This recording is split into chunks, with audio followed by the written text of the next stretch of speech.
What's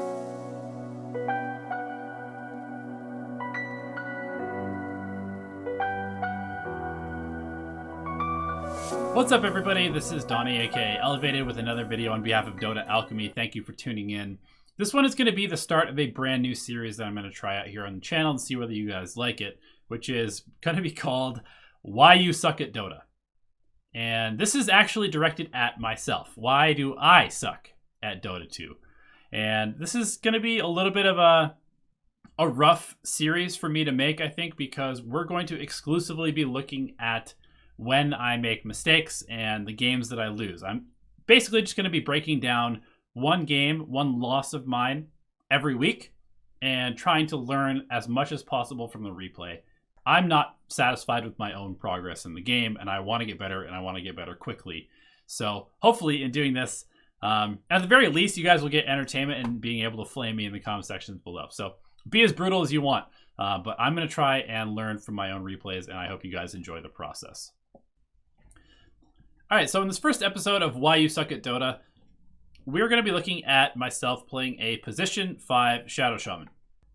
I was definitely feeling a little bit lost in this lane because I felt like coming into this lane was going to be really difficult for me because of this matchup. So going up against a Leshrac, going up against a Razor feels really bad for a hero like Shadow Shaman who has low movement speed and very low range. I have good damage, so I do have that going for me, and maybe I should be up in the creep wave trying to deny more because both Razor and Leshrac aren't the best at early last hits.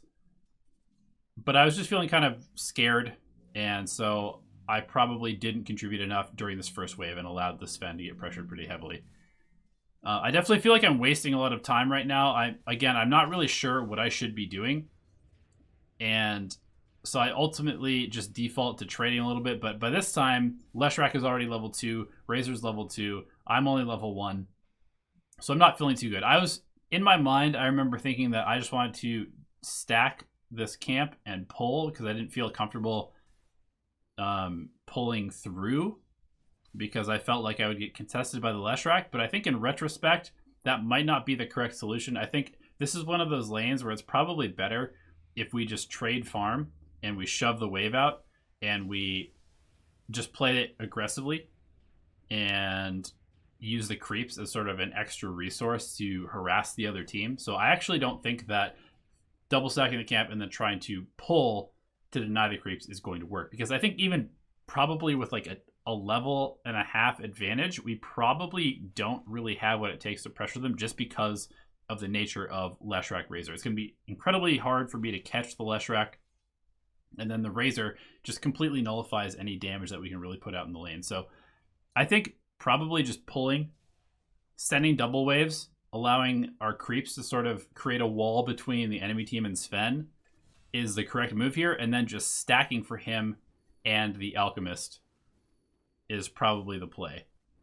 I think another part of just shoving the wave, basically sending double waves, is that it would allow me to leave the lane earlier, go stack, maybe even rotate, maybe go try to kill the Storm Spirit. Even though it's an Alchemist, it would probably be a viable strategy to kill the Storm early on with a Shackles plus a Hex or something like that.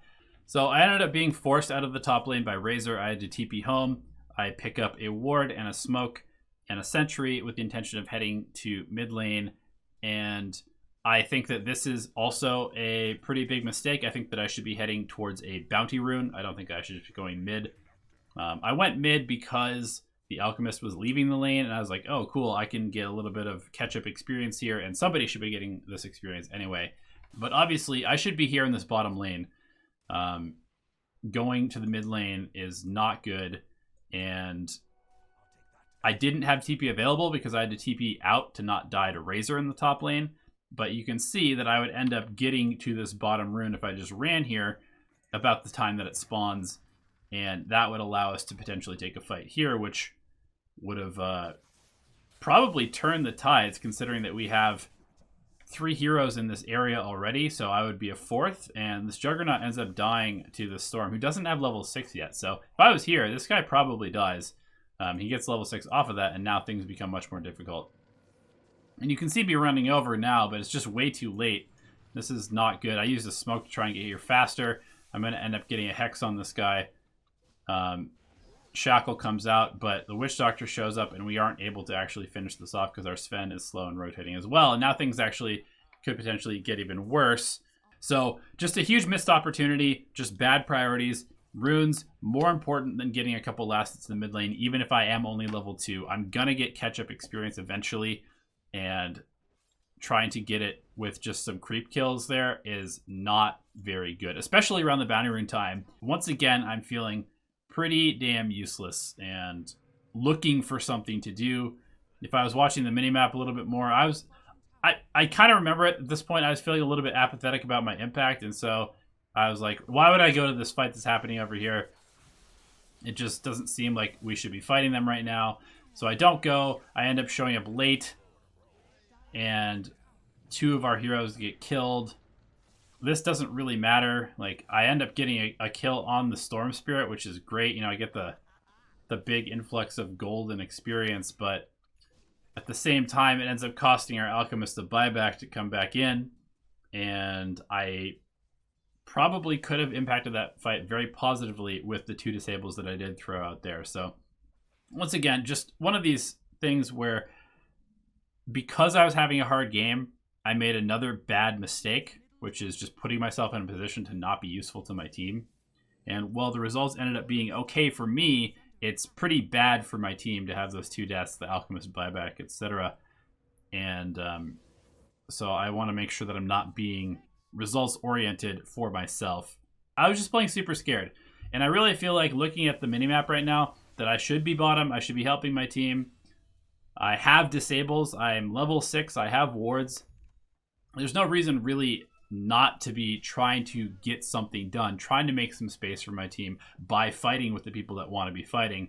This is just one of those instances where, because I was somewhat tilted from having low impact so far, that I figured I was going to have low impact and need to just sort of play solo. So once I got level 6, I started to get a little bit more active and try and get stuff done. We were definitely not having a good game. Obviously, we're behind with an Alchemist on our team.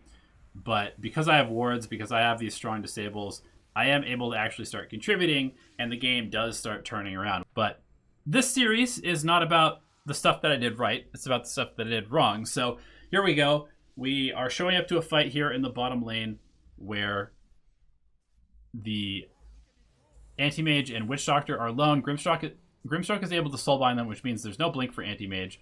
So I come up and I go for the Hex.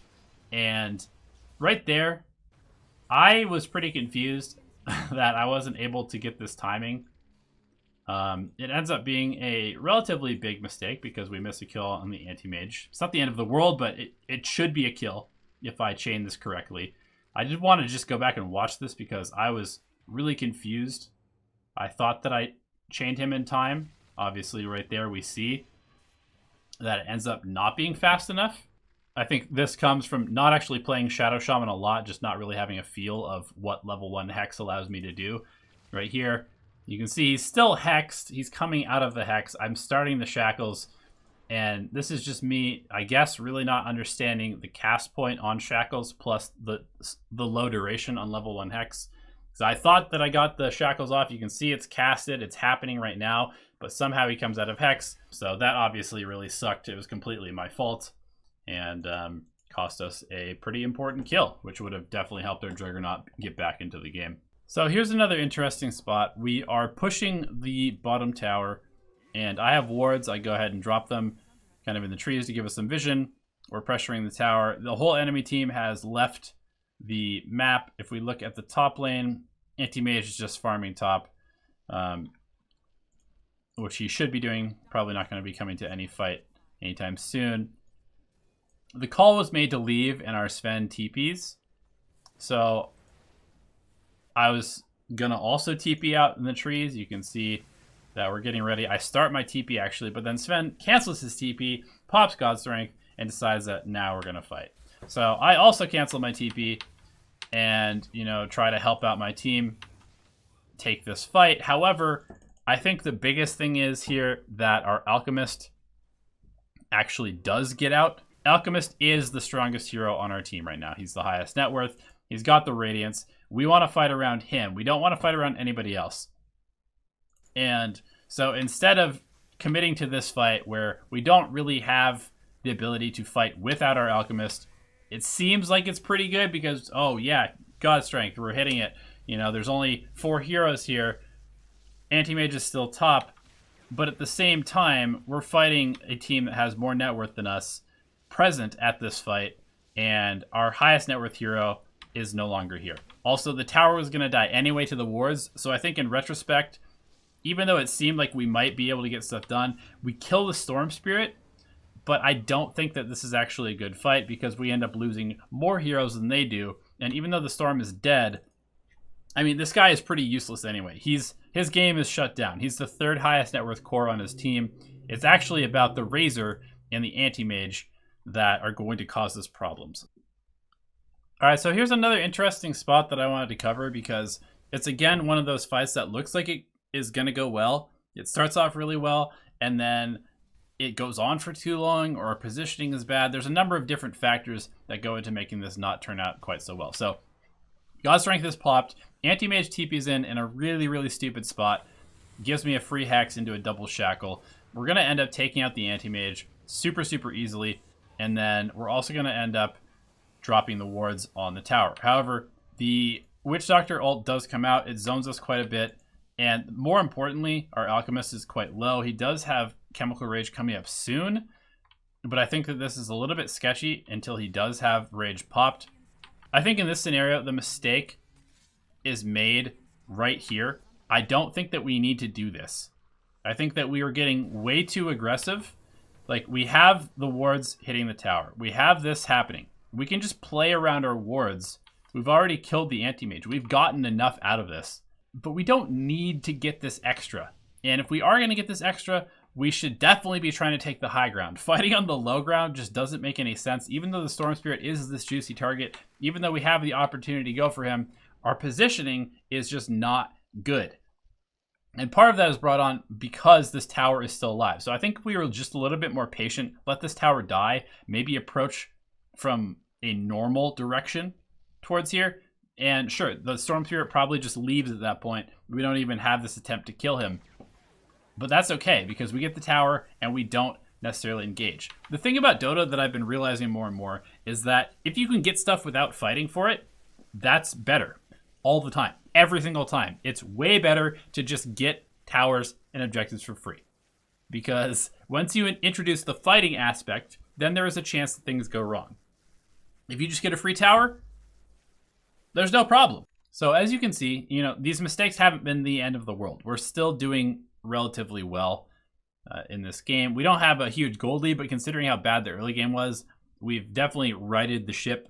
We're on our way to potentially winning this game. Net worths are still not great for us, but our Juggernaut is doing okay. We can see that the Storm is still having a terrible game. Anti-Mage is starting to become more and more of a problem as expected, but our Alchemist is doing fine. You can see I make a call, hey, let's smoke through their jungle. I wanted to place these wards. I wanted to try and find somebody. There was no objective to take at the moment, so it was a little bit sort of one of these moments where we're like, what should we be doing right now? So I thought, you know what, let's smoke through the jungle, try and get some vision down, maybe find a kill or two. Team agrees. We end up smoking up here. Now the problem arises when our Alchemist decides he doesn't want to go the direction that we're going. This is a mistake from our Alchemist. I think he should just probably be coming with us. But as soon as our Alchemist makes this mistake, which is a smaller one than the one that we're about to make, we should just say, okay, this smoke is done. Like, this is not going to work out very well for us. We definitely don't want to smoke up high ground onto the enemy shrine without our Alchemist. We just have 3 heroes, none of which are that strong at the moment. Even the Sven, you know, it's like he provides some damage, but it's probably not enough. And as we can see here, we end up running into the Leshrac. We think we're going to kill him, but because we're just 3 pretty weak heroes, we don't actually end up getting anything done. The Storm TP's in. He's going to be able to clean up here. And meanwhile, our Alchemist dies top because nobody is available to then reinforce the top lane. So what started as a small mistake, which is Alchemist TPing to the top lane, ends up being a massive mistake because we continue with our plan. Oh, we're going to go smoke into the jungle. And as a result, the enemy team gets a huge, huge boost. So right here is a very strange sequence of events, which is that we had dropped wards on high ground after killing the Storm and the Leshrac. We're going to get these racks here. And at the same time, Anti-Mage is split pushing. So I make the call. I'm going to go set up to stop this Anti-Mage from getting this trade, because the wards should be able to finish these off, and my team will probably finish this racks and then come join me. Now, there's a few issues with this. Number one is that I'm TPing in vision to an Anti-Mage with an Abyssal Blade. So as soon as this TP completes, I should die. So I end up pulling the creeps off the tower to try and make the Anti-Mage tank the tower and just try and make it take less damage. We're able to finish up the creep wave, and now Anti-Mage is just hitting the tower. Now, here's where things get even more weird, and where my main problem is. If we actually look at the creeps, backdoor protection is right about to kick in. So I don't actually think that going on this Anti-Mage here makes a lot of sense. I think that I was hoping our Alchemist would come, but in retrospect, it's the Sven coming, who doesn't offer enough damage to kill this Anti-Mage. So I should probably not even really be setting up on this guy. But I was like, hey, I'm just going to disable this guy forever, and my team is definitely going to come help, right? And we're going to kill this Anti-Mage. Obviously, that doesn't end up happening. Our team decides, hey, Anti-Mage is not there. We killed Storm. We're going to go get more. So they go to mid. And now at this point, I should probably just be backing off, because my mana is quite low. It's clear that reinforcements are not coming. And this Anti-Mage is level 25, which means he can probably kill me and the Sven by himself, which I didn't really think about at the time. I was just concerned with kind of messing with this Anti-Mage. I was like, I'm being a great position 5 support by fucking with this guy and not letting him take our tower. This is so fun, making him frustrated. I wasn't checking what was going on down here. Obviously, this is not a good situation. Our Juggernaut is about to die for no reason. And I put myself in a position where I don't have any mana. And right now, especially when I have no mana, I should just be running back to the fountain. I thought about it, then I come back in. I don't know why I'm coming back in. I'm clearly very far away from having any mana. So if I just go refill and then walk back, I mean, maybe we lose our tier 3, but we've already slowed down the Anti-Mage enough. So staying around is just bad. It doesn't make any sense. He ends up abyssaling me. He's going to Mana Void me. I die. It actually does a huge amount of damage to our Sven, so Sven is also going to potentially die. Anti-Mage is a crazy person, so he blinks in. I buy back and kill the Anti-Mage. I feel like I probably should have just bought back a little bit earlier here. We can see that Anti-Mage is chasing him. I'm holding my buyback because I didn't want the Anti-Mage to then just blink away if I did buy back. But again, like, thinking about it logically now, why does it matter? I mean, sure, I wanted to kill him, so I was trying to do this like next level, hey, bait him closer, then buy back, then hacks him, and then kill him. But what's more important, getting the kill on the Anti-Mage or keeping my Sven alive? I'm not totally sure, but I end up buying back kind of late. It does end up baiting this guy in. We end up killing the Anti-Mage. I don't know if that's good. It's hard to say. It ends up costing us 2 buybacks, so it's probably not good. And if I had just bought back earlier, maybe the Sven doesn't die. Maybe we still get the kill anyway. Man, I gotta say, I can't recommend watching your own replays enough, because I came out of this game feeling like I played really well and that I had quite a bit of impact. Like, I was responsible for a lot of kills on important people. I was responsible for helping to turn the game around. But right here, I don't really know why I'm not dropping the wards. I think in my mind, I was considering that we probably couldn't end the game. And so dropping my wards on the tier 4s was not good. And because we couldn't end the game, these racks were going to be our target, and these racks don't need my wards to be dropped. So that was my logic at the time. But if I'm actually thinking about it, we should probably just drop the wards on their tier 4s. Because what's the worst case scenario? They buy back. Cool, now we have an Anti-Mage and a Storm Spirit buyback. Obviously, we can see they don't have the buyback, so we kind of got baited by that. But we were like, hey, kill the buildings. Let's, kill the buildings, reset, get Roche. We can end the game kind of like the old-fashioned way. But in retrospect, I definitely should have just dropped the wards on the tier 4s and taken this fight here. But instead, we let them kind of push us back. They spam us out. It takes us a while to kill these Racks. By the time we actually get the Racks down, Anti-Mage is alive. This Witch Doctor is owning us with his Death Ward. He actually kills the Sven. And then we decide to go back in. I don't know why the sequence of events is happening. It really does kind of come down to me not just making the call, hey, I'm dropping the wards on tier 4s, end the fucking game. Instead, we're taking this weird fight that doesn't make any sense. I don't know why we're fighting this. I didn't pop my BKB before hexing and doing this stuff, which also doesn't make any sense considering how much disable they have. Now, Anti-Mage is alive. I pop my BKB to hex him, which doesn't make any sense. Then I drop my wards because I'm panicking and end up feeding my life, the wards, and my dieback to the Anti-Mage.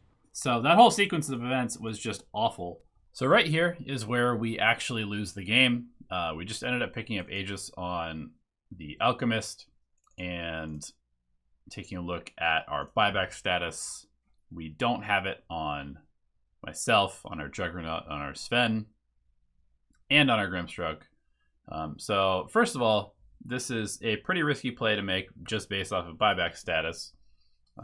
Just because you have the Aegis doesn't mean you need to end the game right this second, especially if there is an opportunity to make the game a little bit more likely to go your way. And I would say that, even just waiting out possibly like my buyback and the Sven's buyback might be a better idea. But anyway, we smoke up. We go up to their high ground. This was definitely a sort of a call by me. So just based off of that, probably a mistake already.